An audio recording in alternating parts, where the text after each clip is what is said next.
akhirnya memang bangke itu tidak bisa disimpan, ya.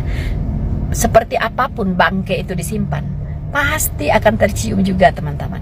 Itulah yang terjadi dengan kasus intoleransi yang ada di Cidau ini. Jadi jangan heran mengapa kita melihat ada aparat kepolisian pas kejadian cuman petantang petenteng gitu, pelangak pelongo ngeliatin, ya, nonton seperti nonton kuda lumping gitu kan. Tidak bertindak apa-apa.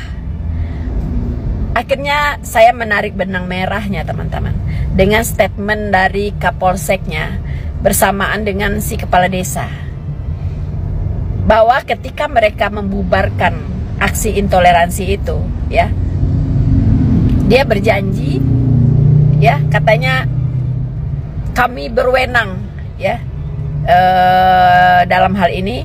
Jadi siapapun yang beribadah di luar agama kita akan dihentikan gitu. Wow. Akhirnya dia mendapat aplaus, ya, dari para legion-legion itu, teman-teman, ya. Wow, luar biasa Pak Kapolsek kita gitu kan. Hebat. Dan juga kita melihat kepala desanya, ya, waktu bertemu dengan Bapak KDM. Wow, playing victimnya luar biasa, teman-teman, ya. Ternyata memang dia satu jenis dengan para pelaku intoleransi itu, teman-teman. Ya, semuanya sama itu, Kapolsek, kepala desa, ya kan? Dan para pelaku-pelaku intoleran ini, para kriminal-kriminal ini, teman-teman, sama gitu. Ya, jadi mereka saling mendukung gitu, ya. Saling mendukung, begitu kan? Si kepala desa pakai nangis-nangis Bombay, bicara dengan Bapak KDM supaya orang-orangnya yang 7 tersangka 9 sekarang itu dibebaskan, ya. Anak-anak mereka masih kecil-kecil, kerjanya serabutan, bla bla bla bla bla, ya, yang sama sekali itu tidak ada dasar hukum, tidak diletakkan pada hal-hal yang demikian gitu, ya. Aduh. Jadi capek kita ngomong, ya, teman-teman, ya. Kapan negara ini bisa maju? Sepertinya masih jauh panggang dari api. Kalau aparat pemerintahannya saja seperti itu, kepala desa itu perpanjangan tangan, ujung tombak dari pemerintahan daerah sebenarnya, iya kan? Gubernurnya seperti apa, kepala desanya seperti apa, nggak nyambung, teman-teman, ya.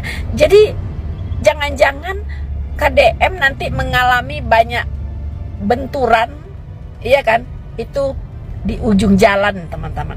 Kemana ini visi misi KDM akan perginya kalau kepala desa seperti ini gitu, iya kan?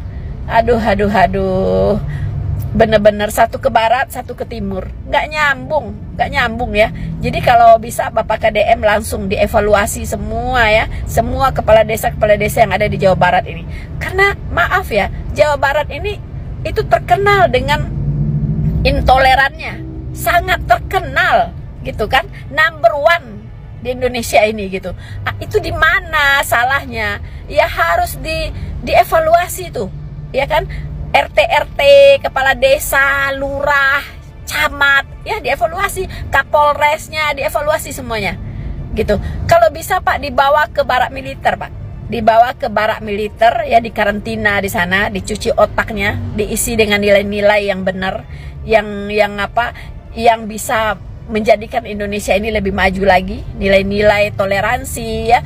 Kemudian diajarin lagi Pancasila, mengapa negara kita berdasarkan Pancasila gitu kan, apa artinya sila ke-1 sampai sila ke-5 itu maknanya apa, diajarkan lagi, Pak, supaya mereka paham gitu, ya. Lalu Undang-Undang Dasar 1945 seperti apa gitu kan, harus diajarkan lagi gitu. Mereka nggak ngerti sama sekali gitu. Mereka adalah alat negara, ya, seperti Kapolsek. Harusnya dia mengedukasi masyarakat yang menggila saat itu gitu. Masyarakat awam yang nggak ngerti apa-apa, ya kan? Karena sudah dicuci otak mungkin di masjid-masjid bahwa hanya agamanya yang benar, kafir harus diperangi dan sebagainya. Ya, itu harus dicuci otak, Pak. Ya, harus dibawa ke barak militer deh. Ya, bawa ke barak militer dengan penanganan khusus gitu. Nggak bisa Pak, nggak bisa dibiarkan. Kalau dibiarkan, Bapak nggak akan bisa mencapai apa yang Bapak impikan. Goal Bapak akan patah di tengah jalan. Yakin sama saya, ya. Goal Bapak untuk membuat Jawa Barat ini maju itu tidak akan sampai Pak, karena ujung tombaknya adalah Kapolsek, ya, dan kepala desa Pak, lurah, RT. Mereka inilah yang harus Bapak kumpulkan, Bapak edukasi, ya, supaya menyatu gitu apa yang Pak KDM inginkan dan yang mereka lakukan, supaya mereka paham. Kalau enggak, ya mimpi aja deh.